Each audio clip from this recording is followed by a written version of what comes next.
My trainer said, the only thing that is real is the pain you feel, and the handle and blade in your hands. I've grown up to believe no one is perfect and there is evil all around, true evil. Sarasa called me to take care of a man named Ramsus, and he was a child of the worst demons.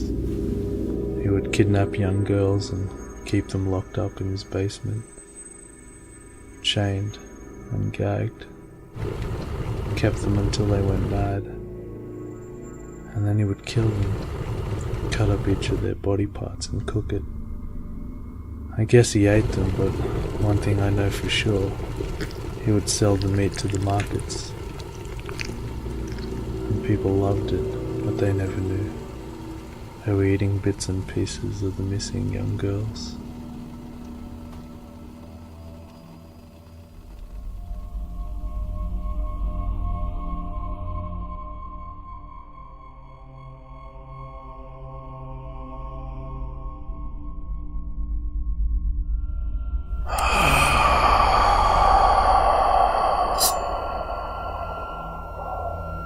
I know people before me and well before them have seen worse. The whole world is too dirty and there is nothing clean. It's the same song playing over. I hold on to that handle and remind myself of the pain that all men who carry a sword share. And it hurts. It hurts every waking moment.